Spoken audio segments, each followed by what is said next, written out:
to be here, especially as an early career researcher talking to others who want to learn. And I'm really looking forward to learning throughout the day from you as well. And as already kind of mentioned, this isn't supposed to kind of be the correct way of organizing our knowledge. It's one tool that we're developing, but I'm really looking forward to hearing your thoughts and your feedback, even if it's critical. It's always welcome. So yeah, basically this talk is going to be on developing a precise language around behavior change, and we'll be focusing on the Behaviour Change Intervention Ontology. So just to start off with acknowledging my team. So this is a huge effort that has been going on for now 10 years. It started with the Human Behavior Change Project and now is being continued by the Apricot Project, which as it stands for Advancing Prevention Research in Cancer Through Ontology Tools. And I can never remember that, so that's not a great start. But this team is led by Susan Mickey, and also we have co-Is, Jenna Hastings, William Hogan, Marta Marquez, and also researchers Maya Brown, Colby Reed, and Carolina Silva. So just to kind of shout out to them at the beginning. So I'll start a bit by giving you an overview of the talk. So I'll basically flesh out the problems that we have in behavioral science and the language that we're dealing with. Then I'll introduce ontologies in a bit more detail and talk about the Behavior Change Intervention Ontology. That will be followed by a quick Q&A just to make sure that we're all in the same place. And if you kind of have any questions at that point, then I'll basically discuss one of the lower level ontologies or the more detailed classification systems we have, specifically for describing human behavior. And then I'll briefly cover sort of the next steps, so what we're doing in the project right now. And we'll finish off by a discussion for about 20 minutes. Okay, so most of you work around behavioral sciences in some capacity. And as you know, we as researchers, planners, practitioners, and policymakers generally want to answer parts of this big question of when it comes to behavior change interventions, what works compared with what, for what behaviors, how well, for how long, with whom, in what setting, and why. However, when we're trying to answer this question, one of the huge challenges that we're facing is that a lot of research is being published at a rate much faster than we as humans can keep up with. There's been a study to suggest that more than 100 behavioral science intervention evaluation reports are being published per week. At the same time, the findings that we have are always, not always, but mostly ambiguous and contradictory. So for instance, we're dealing with complex interactions between intervention components, their settings, and behaviors themselves. So studies are also often reported inconsistently, with important information often being omitted or reported vaguely or using ambiguous words. So this leads to a lot of research waste and also basically slow accumulation of evidence, meaning we just learn very slowly from what we're producing. So I really want to hone back, because we're talking about sort of precise language, to this idea of how we report behavioral interventions. So as I mentioned, we talk about, or we use, vague, partial, or inconsistent terminology. So just to give you an example, these are two intervention reports that both say that they're doing a behavioral counseling intervention in their title. But when you look at their descriptions, one focuses much more on education, whereas the other one uses behavior change techniques or active ingredients, such as providing feedback on self-monitoring or using reinforcement. So in practice, what they look like is actually very different. So this can be contrasted with biomedicine, where people are much better at reporting their interventions but much more consistently. And obviously the subject matter is quite different, but I think there are some learnings that we can take from that field. So I will mispronounce this, but varicillin is, for instance, an example for an intervention content, so of a drug, that can be reported very precisely as the intervention content. In this basically intervention report, you also have a very precise mechanism of action, basically that involves activity. I was trying to cheat, that didn't work well. Activity at a subtype of nicotinoreceptor.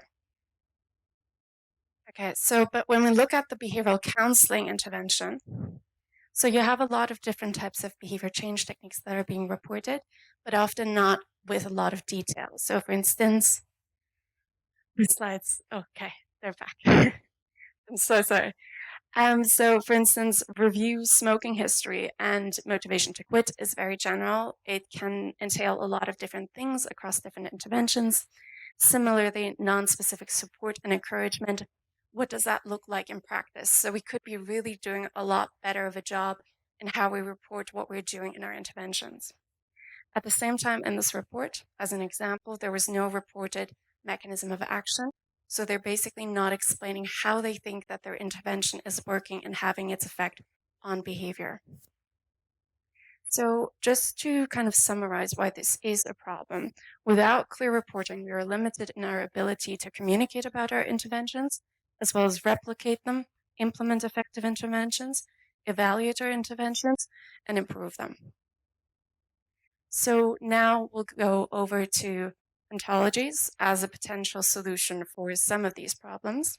So I'll start with what an ontology is. So very simply put, it's a type of classification system that allows you to represent a part or an aspect of the world. It consists of categories that we refer to as classes, which are labeled and defined, and it has relationships with other classes. I don't know if you can see, but the diagram over there is basically a very simple representation of what an ontology is. Basically, you have classes, and they are linked with different relationships. So an advantage of ontologies is that they can be understood by humans, so they have human-readable definitions, but at the same time, the logical structure that we have, so the relationships, allows ontologies to be computer-readable. And that basically has also potential for automation in the future. So just to summarize why ontologies might be helpful, they have the potential of a more shared language through the logical language that they have, because it's much more precise than some of the other categorization systems we deal with. And it also can potentially support automation, helping us organize and synthesize the evidence we're producing in a much quicker way. So just to go back to the idea of classes so that it's clear. So each class in an ontology has an unambiguous label. So that can be something like breakfast food. It also has a clear and rigorous definition. In this case, I need to cheat again. So a food product traditionally consumed in the morning as the first meal of the day. It also has an alphanumeric ID. That means basically that it has a number and the label of the ontology where it comes from attached to it.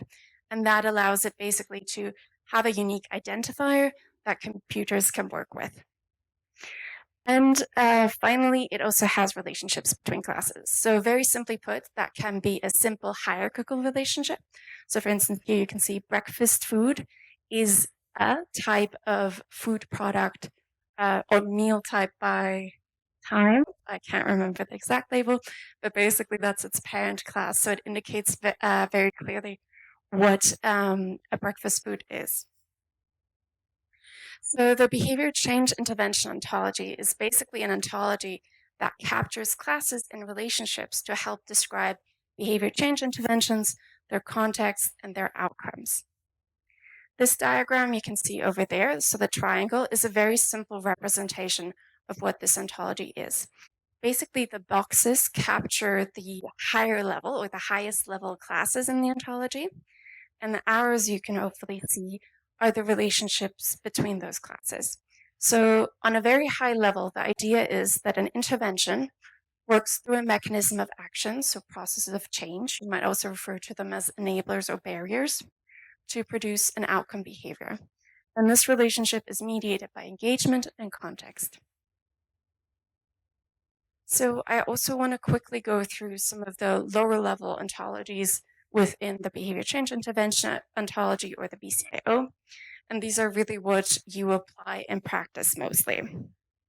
So to help capture the content of an intervention, we have two ontologies. So the behavior change techniques ontology, which represents basically the active ingredients or the behavior change techniques within an intervention, such as goal setting or providing people with information. We also have the dose ontology, which captures how intensive your intervention is. Just as an example, you could have an intervention with one technique that you're delivering compared to one with 12 techniques, and the one with 12 techniques would be considered potentially more intensive. So for the intervention delivery, so how am I actually delivering this intervention practice? We have 4 different sub-ontologies or lower level ontologies. So one helps capture who's delivering the intervention. The other one helps capture the mode of delivery. So what medium is being used to deliver the intervention? Is it face-to-face? Is it over the phone? Another one is style of delivery. So how am I delivering this, or in what manner am I delivering this intervention? Am I doing it empathetically? Is it didactically? And then we also have the schedule ontology, which basically refers to the timing of interventions, which is often very underspecified. I actually think that one's a really cool one. So then we have the mechanism of action ontology. Again, that refers to processes of change, such as knowledge and opportunity. And the human behavior ontology that we'll talk about later that helps describe behaviors in more detail. Finally, we have the engagement ontology. So are your participants actually engaging with your intervention? And finally, for context, we have the setting. So where are you delivering your intervention? And the population ontology. To whom are you delivering your intervention? So there are multiple uses or potential uses of the behavior change intervention ontology. I'll briefly mention them. So you can use it to identify research gaps and do evidence synthesis. You can also use it to build models and develop interventions. You could be developing study protocols and evaluating them. You can also use it to write up studies and evaluate the papers that you're looking at, basically. Have they been reporting interventions in detail? So just as an example for the first two, for identifying research gaps and doing evidence synthesis, here you could, for instance, code behavior change techniques in a specific topic area that you're looking at for intervention reports. And you can identify which techniques are being used often and which are maybe underutilized. So I also want to just point out, again, the application for how can this be used to report your interventions in more detail. And I really want to, because I know this is quite technical sometimes, and there's a lot of information here, and the tools can sometimes feel quite complex, but it doesn't have to be an all or nothing approach. So I think the high levels of the ontology in particular can sometimes be a useful prompt to think about when you're writing up your interventions. So just as an example, have I thought about or have I written up my behavior change techniques? Have I mentioned all of them? Or something like, am I reporting who's delivering this intervention or what medium is being used? So they can just act as prompts. However, if you do want to engage with the ontologies in more detail, you can also use one or more to very precisely report what you've done. So just as an example here for behavior change technique, for instance, you can provide the label of the specific class you're using. So in this case, deliver emotional support behavior change technique and provide its alphanumeric ID. You can also provide, for instance, that a psychologist is delivering your intervention as your source. Again, using the appropriate alphanumeric ID. So that's the first Q&A. So if you have any questions at this point, I'm more than happy to answer them. There are no silly questions, and I'm also very happy with critical feedback. So whatever you would like to mention. Yeah, thank you for presenting this. I'm wondering if you and the team are working on ways of making this a bit more accessible, if there are tools to interact with it or anything of that nature. We've worked with the Cactus tool, and that's one way that I've seen this done. Yeah, thank you. That's amazing. Yeah, so we are definitely working on that. So we have developed a couple of online tools that allow you to search the ontology, to visualize it. And the Cactus tool is basically something that Robert West has started developing around evidence synthesis to support basically, I think it's focused on the COM-B right now. Is that correct? And the TDF. So yeah, the Cactus tool focuses on the TDF and COM-B right now to help with evidence synthesis. So the idea is that we also have a data extraction template that we can offer people to basically help them apply these ontologies. So yeah, that's definitely in the works. Thank you. One of my struggles when thinking about ontologies is that like we don't even have enough knowledge to even begin to use the ontology, and or some of the categories feel a bit artificial. So, um, for mechanisms of action, for example, so if you're doing a depression intervention, this is something that matters to a lot of people, but depression is not clear behavior, but also some of the techniques to intervene on intervention are things like exercise, which is a behavior. Um, so the I found when trying to think through these ontologies, which I think are really good efforts, that they don't really fit the kinds of work that or the kinds of problems that I've typically worked on. But I mean, is that something that you've thought about, or am I just thinking about the No, ontologies in no, the wrong way? What do you think?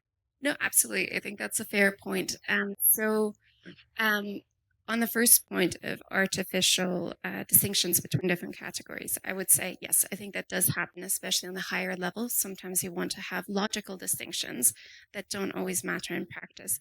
And I would say some of these issues are more for ontology developers because they want to logically organize the world. So the lower level classes is really what matters more of the specific behavior change techniques or the outcomes that you're looking at. So for the depression example, again, I think there are two issues of depression is often operationalized very differently. And I think that can actually be something where ontologies, maybe not the behavior change intervention ontology, but other ontologies could help. There are some ontologies around mental health, for instance. And again, that's a good example because we need to distinguish between depression as the diagnosis, for instance, and depression, for instance, as a feeling or sort of a disposition that we're measuring, really. So I think, for instance, the diagnosis or the feeling thing is a good example where you can distinguish them, where diagnosis often captures a lot of different behaviors, a lot of different emotions, a lot of different parts of a person's life that is not necessarily always reflected in the same way across different categorization systems, even of when a person gets a diagnosis. That doesn't necessarily mean the same things across different studies. So I think there being more precise in what we actually mean about depression, for instance, could be quite useful. When we come back to sort of the example you had about, well, these studies aren't always targeting a behavioral outcome, it's a different outcome. So yeah, that's fair. I think for that, I would say that for exercise interventions that have depression as an outcome, I would still use the ontology here. For other interventions that are a bit more general, I would use something that is more specific to mental health, that doesn't necessarily need sort of behavior as an outcome of your intervention. We did develop something called the mental health ontology just to try to approach that as well. But I think some of the things you're saying is very valid. It's not perfectly capturing context right now at all. Sorry, that was a very long-winded answer to that, but I hope that made sense. Yeah, thanks a lot. My question goes a bit in the same direction. I'm a bit surprised by the term ontologies, because to me it looks like, from the way you described it, it looks like a heuristic classificatory system that mostly will help us to communicate among each other. But the term ontology suggests that it's an attempt to understand how the world is organized. But there are a lot of ontologies that do not even believe that we can classify the world according to classes and subclasses. There are a lot of ontologies that don't believe that we can map the world onto language. So I feel like if you use it as a form of ontology, it comes with a lot of philosophical assumptions that might make it difficult for people to subscribe to it. For example, myself, I can see the benefit of using it to talk among each other, but I don't see the benefits of it's like, basically what I'm trying to say is, if we use it as a tool of communication, it might enable us to talk. But if we use it as a diagnosis about how the world is constituted, it looks like it shuts doors of communication rather than, because for me, I would not engage with it because I don't believe in the assumptions. So when I think if I've understood your question correctly as well, so there's also in philosophy the term ontology is used. Unfortunately, people who started developing ontologies in this sense use the same term, and I find that very confusing as well. But it doesn't. So yes, I think there is sort of a bit of a realist assumption underlying this that you can categorize the world as it is. I should note that ontologies are never considered done, and they're actually in practice, they're a community tool where people are supposed to be providing feedback and they get updated over time. I'll get back to that in a bit of basically we maintain them on a repository in GitHub and people can actually provide active feedback to it so that it becomes more of an inclusive language and we consider more context and so forth when we're refining these tools. Not to say that sort of resolves all of the issues that you're mentioning, but I would normally frame it more as a communication tool that can be developed over time. I would definitely, in practice, I think the assumption that this can be a realist tool is not very feasible. I would definitely see it more as a constructivist thing that develops over time where people can actually provide feedback. And in practice, that's what it should be. I want to quickly speak here as well, because we've been using Cactus with WHO and Tim Chadbourne. We met with Robert West and whatnot. And for us, it's just a useful reference point.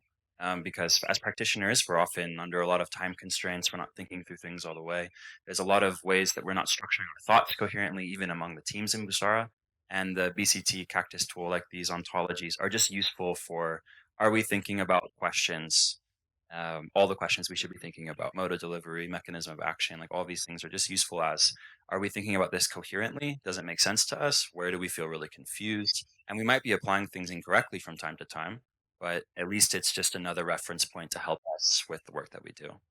Yeah, that's a really good point. And I think this is definitely not supposed to be take it and apply it as it is. It's supposed to be, is there anything missing?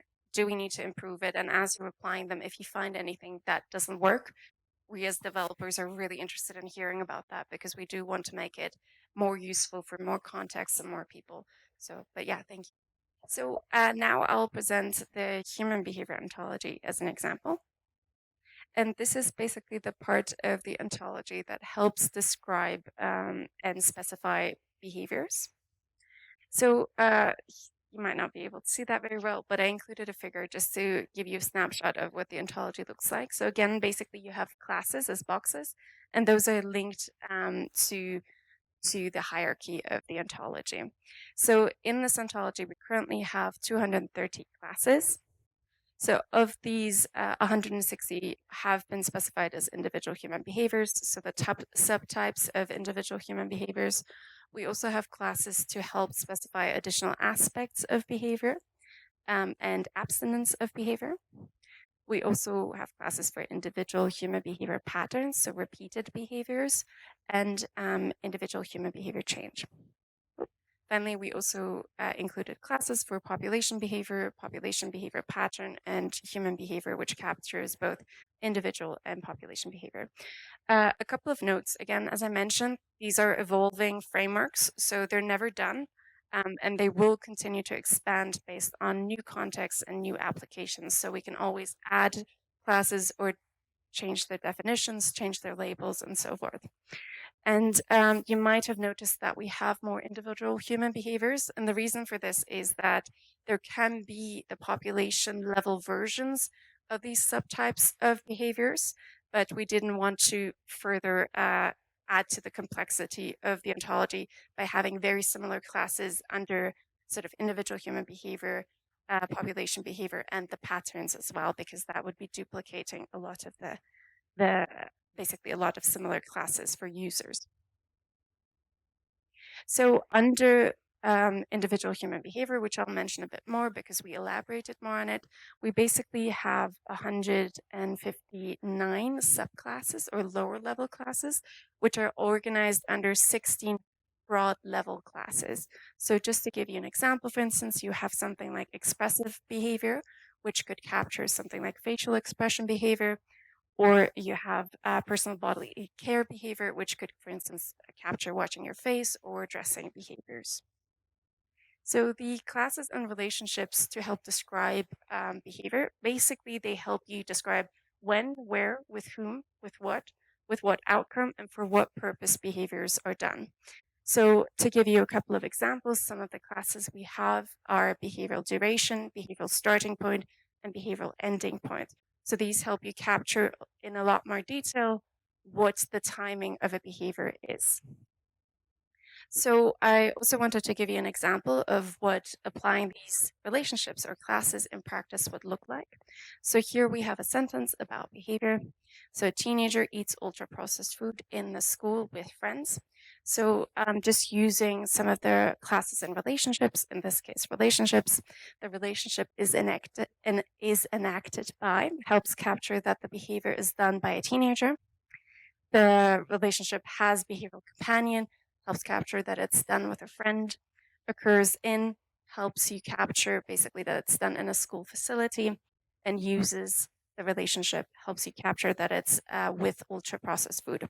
So it's basically a very mechanic way of breaking down how is the behavior done or what does it involve.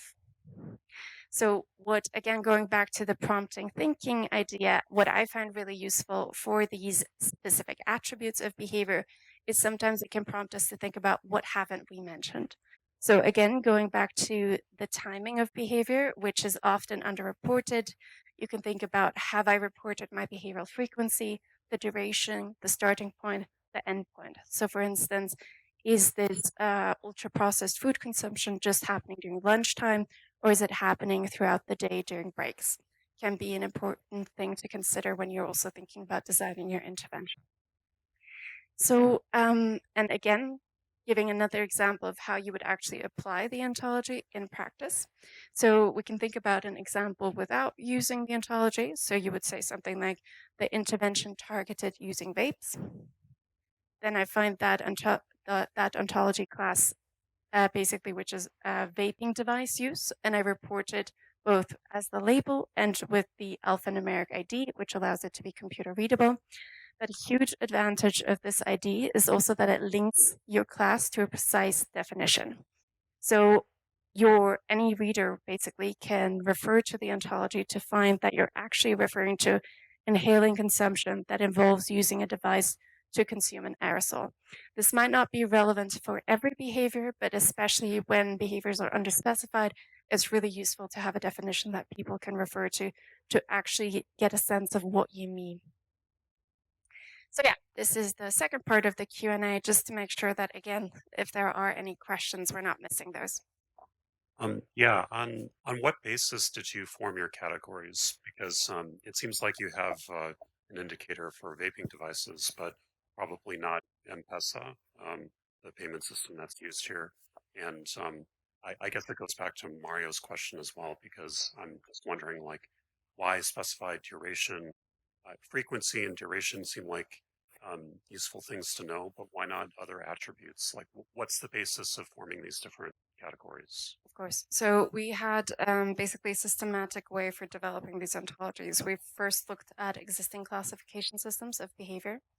Then we applied, so our starting point for looking or developing these ontologies was smoking cessation. So that will always be best represented in the ontologies. I should note that. So we looked at papers, like 100 papers were coded. Then we had stakeholder feedback as well. Then we coded another 100 papers or so. And for the specific attributes, we basically looked at measurements of behavior and tried to identify the relevant aspects that are being measured there.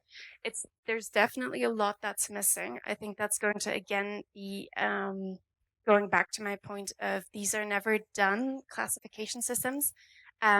Representing the entire world of behavior is an almost impossible task. So I would always just frame it as we're trying to get better over time to capture these precisely in language, but it's not perfect and a lot will be missing. So we really do need those to become more community tools where people point out you've missed a lot, and then we can add those to the ontology.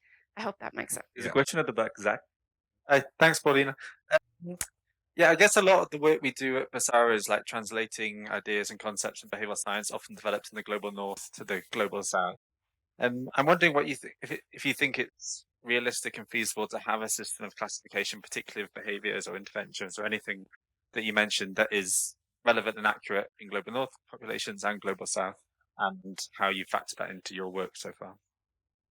So that's an excellent question, and I don't have a perfect answer for that. I think that's something that we often have in behavioral science, behavioral and social sciences, and it's a huge issue. Um, when we were doing this work, we tried to be as inclusive as we could be when it came to the papers we included and the stakeholders we included. But often what you do get, especially recruiting from the UK, is that we do overrepresent the Northern perspective a lot more. So there's no getting away from that in our case, at least, or there is probably things that we could have done and that we should do better going forward. But yeah, I think there's certain areas that could work, but when you're translating these tools, that's where you really need active users that are happy to engage with the tool and actually point out issues. And from the development side, we also need to be very open and responsive to those issues that are being raised. I don't know if it translates perfectly still, because there is the issue of there's an existing classification system and can it ever be perfectly adapted if sort of the starting point wasn't there. So I don't know, but I'm hoping that it becomes much more inclusive going forward. Hi, can I add on to that? Of Maybe course. this is more of a comment. I'm on the edge, so you might not be able to see me. Maybe this is more of a comment than a question, but I was also thinking about mechanism of change that you mentioned earlier, and I think it ties back to both what Mario and Zach were saying about contextualizing it. I think often when we look at papers, especially coming from global South countries, even when interventions are specifically mentioned, I think mechanism action are often missed, right? So when we're trying to draw from literature, it becomes a bit difficult to know the exact mechanism that were either thought about or implemented or seen, because that evidence doesn't exist. And often we need to rely on like global north papers, among other things. So yeah, I don't think I have necessarily a question here, but like how do you actually suggest us we think about it moving forward in situations like this, because this often happens? So I think for that issue, it's kind of it's more of an issue of people need to be aware that they should be looking at mechanisms of actions in terms of what can the tool do. So again, if you're looking at the higher levels, that can be an interesting prompt of sort of make sure that you're mentioning each aspect of the intervention, not even going into the categorization system of the more detailed ones, of just make sure that you're mentioning these dimensions about your intervention. So that's where you can use the tool. In terms of the science or people reporting those mechanisms in more detail, I think it just needs to be kind of a movement. We have that issue everywhere, but I can certainly see how it might be more. Sometimes people might be leaving out things a bit more in different areas. But yeah, thank you. Right. Please So go. I'm coming from a different mental model of implementation. We recently did what we call a behavior change campaign on femicide, as well as having men talk to men about reducing the incidences of femicide as well as GBV. And the campaign was on a social media level. We reached about 50 million people. I'm trying to wonder, using this model, what data points would we have looked at just to make sure that it's more effective or maybe replicatable to other senses? Because I see the kind of data you have presented here of facial expressions as well as action might not be collected from an online and electronic level. How would that be measured as well as replicated? Yeah. So yeah, for a digital environment, you would be looking more at digital engagement behaviors, I assume. So it just depends. I don't think the ontology will always give you the perfect answer of what to look at in the first place either way. It can just be a supplementary tool. So even when thinking about sort of your mechanisms of actions or your outcomes to measure, I think you need to maybe look at the literature before already a bit, and then you can use the ontology to supplement it of going into more detail or having a specific definition that you're using of how you're operationalizing something. I will also give a disclaimer of we're not great at digital behaviors yet, so that's something that further needs development. But yeah, thank you for the question. Yeah. Hi.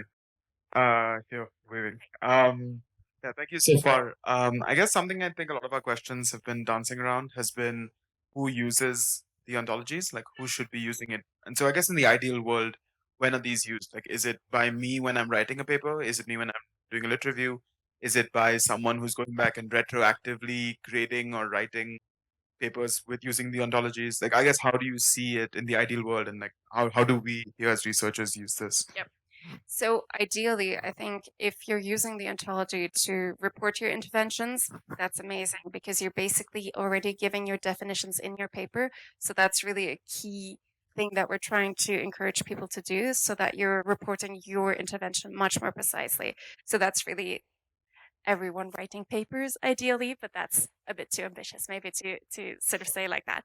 But I think another key thing is really evidence synthesis of when you're doing systematic reviews, using the ontology to have very precise categorizations is very helpful if you're thinking about something, and that's something we discussed previously of with COM-B, you're basically accumulating evidence at a very high level, but you're still not using the same categories or the same language. So the comparability between different um, systematic reviews is still a bit difficult. So if you can do that at a much more detailed level, I think that's really where the potential is.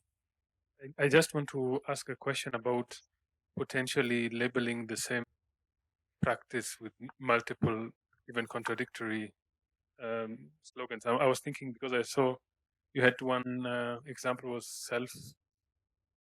self-hurting behavior or something, and it was under reflective behavior or something. I was just thinking about, we have these cases of self-mutilation as religious practice, right?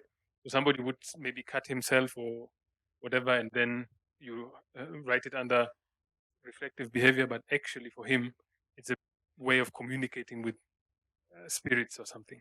So do you categorize it under both communicative behavior and reflective behavior, and maybe even hurting behavior and positive behavior, or you have to make a decision to put it in one category? So normally the approach is try to find the best fit when there is one. So vaping use is a simple one, but for something that you're saying, currently because we don't have a class to capture that, I will probably double code it with two different things. So the definition that we have for self-harm would sort of also include basically physical harm. So if that includes that behavior, but as you're saying, there's also a spiritual component to it, and the behavior has a very different purpose from that self-harm thing as well, and you're capturing it at a very shallow level if you're only annotating or coding that class. So right now, I would double code it basically to something like religious or spiritual behavior and potentially self-harm. But I think this is, again, that's a unique context that we haven't worked with. So I think that's where people who are studying this can also develop some coding guidance. So again, I don't think you take these classes and you apply them to every context the same way. I think sometimes there need to be explicit discussions of how are we capturing that and what does that mean as well for the research, because as we know, words and how you categorize things matters. So I think there needs to be some real consideration about when you're applying it to a new context. And again, there needs to be feedback to the developers of saying, hey, this just doesn't work the way you thought it would. So I think there's several things that need to happen there, if that makes sense. Yeah, I actually had the exact same question, but I was just also thinking about broadly there seems to be some sort of tension between granularity and overlapping. So the more context you find, the more granular you get. But then if you zoom out, then the previous ones that you've already tagged might have multiple overlapping categories, right? So do you see that tension, and like how do you propose to resolve it? Yes, there is an issue with that. I think there's also a real implication of granularity and usability of it becomes more difficult to apply. I think self-efficacy is a good example of where we have a lot of detailed classes. So belief about capabilities. Theorists love working on this class, which is great, but you have a lot of detail on self-efficacy for what. And there, I think sometimes we have overlap. So, for instance, there is one class that's self efficacy for a behavior, there's another one that's self efficacy for a behavior and outcomes. And those are distinguished in theories. So I think, yes, that is becoming the issue as we're becoming more granular. I don't think there's any harm in capturing it at that level of detail as long as you can make that differentiation on a measurement level. I think this is where the idea of we need to update the tools based on evidence comes in. So if there is no distinction between two classes in practice, then we as developers at some point need to merge those classes and try to reduce redundancy. So basically, there are three overarching aims of the Apricot project, and that includes making the behavior change intervention ontology more useful, making it easier to use, and creating a global community of practice of ontology users. Okay, so I'm going to be focusing on the latter two aims. So for making the BCIO or the behavior change intervention more easier to use, we're basically trying to improve some of the tools that we've developed already and develop new tools that support people when they're trying to apply the ontology for different applications, evidence synthesis, or writing your paper. There's, for instance, something called the paper authoring tool that, again, Robert West is working on, that is trying to help people in writing their papers using the ontology in a very structured way that is later on then computer readable as well. At the same time, we're trying to provide more resources that support the application of ontologies. So that includes webinars, for instance, but I'm also really interested in providing more manuals for specific applications on how to apply these ontologies. So those are just a couple. And then there's creating a more global community of ontology users. So one of the work that we're doing is right now to create a global community of practice. So basically, we're going to host or have an online platform for people interested in using the ontology or developing new ontologies so that they can interact with one another and discuss the issues of the ontology, and we can signpost them better to existing resources. At the same time, we're also trying to encourage people to provide more feedback. So basically, users of the ontology, we're trying to get them to use the GitHub repository more to provide basically note issues with the ontology so that we can be more responsive and basically update the ontology based on evidence and use cases. So I've included in the slides a couple of resources that you can refer to. I'm going to share the slides anyway, and the organizers can pass it on to you if you're interested. So we do have a project website that you can refer to that has most of our resources. Similarly, there is a specific website for the BCIO by itself, and yeah, we have some other resources here as well that I will skip. And yeah, there's also a tool to help search the BCIO, which I found really useful, especially when you're first getting into the ontology. And there's another tool that helps visualize it, which once you're a bit more familiar can be useful to look at the specific classes and look at the different hierarchies. So yeah, we'll move on to the discussion part.